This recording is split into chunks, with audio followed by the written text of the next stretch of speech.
అది నమస్కారం. Elon Musk ఏకంగా $1 ట్రిలియన్ కొట్టేశాడు. కొడతామంటే సంపద. ఆయన స్పేస్ ఎక్స్ వచ్చేసి షేర్ మార్కెట్లోకి ఎంటర్ అయిపోయింది. ఒక్కసారి రేటు దూసుకుపోయింది, వాల్యూ పెరిగిపోయింది. దాంతో $1 ట్రిలియన్. ఈ $1 ట్రిలియన్ అంటే ఏకంగా ప్రపంచంలో 21 దేశాలు మాత్రమే ఆ $1 ట్రిలియన్ పైన సంపద కలిగి ఉన్నాయట.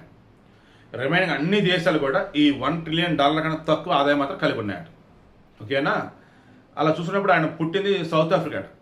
ఆ సౌత్ ఆఫ్రికా కన్నా ఈ $1 ట్రిలియన్ 2 రెట్లు ఎక్కువ అంట జీడిపి పరంగా చూసుకుంటే.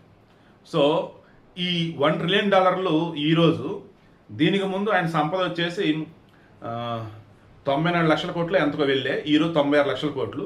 దీన్ని మనం లేకంగా 965 లక్షల కోట్లు అంటే పెట్టుకుంటా వేరు. ఆ వీడియో ఒకటి చేసాం ఫన్నీగా, నెక్స్ట్ అటాచ్ చేస్తాను చూడండి. అదే నమస్కారం.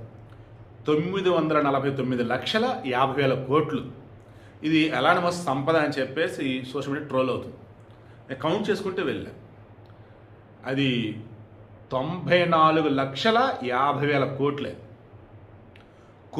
కోట్ల రూపాయలకి చేరువలో ఉన్నాడు ఎలాన్ మస్క్.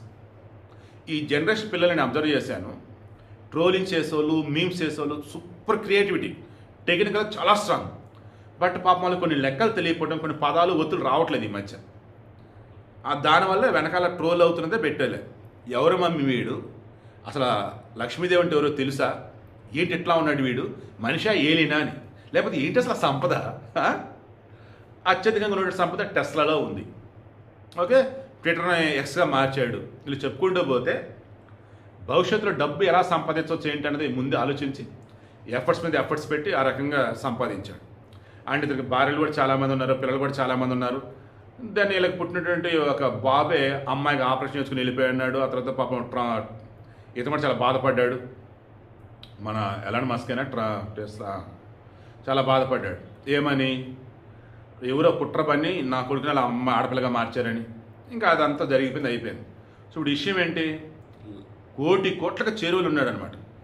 చాలా దేశాల సంపద మొత్తం కూడా ఈ డబ్బు కూడా తక్కువే. నిజంగా మనిషి రూపంలో ఉన్న మనిషి అయితే కాదేమో, నిజంగా ఏలేనేమో. అసలు లక్ష్మీదేవి అన్నప్పుడు సకల సంపదలకు ఆమె అధిపతి అనుకుంటాం. ఆమె మెయిన్ అని అసలు ఆమె తెలుసలేదు ఈయనకి. బట్ అంత సంపద ఎలా అంటే టెస్లా అండ్ ఇంకా రకరకాల షేర్లు అవి ఇవి. ఓవరాల్గా అది విషయం. ఈ జనరేషన్ పిల్లలు ఒకసారి టెక్నికల్గా అన్నప్పుడు సూపర్ అమ్మ మీరు, బట్ న్యూమరికల్గా అన్నప్పుడు సార్ లెక్కేసుకోండి జాగ్రత్తగా. ఓకేనా? తర్వాత తెలుగుకి సంబంధించి ట్రోల్స్ మీమ్స్ చేసినప్పుడు కొంచెం ఒత్తులు దీర్ఘాలు కొంచెం చూసుకుంటుండండి ప్లీజ్.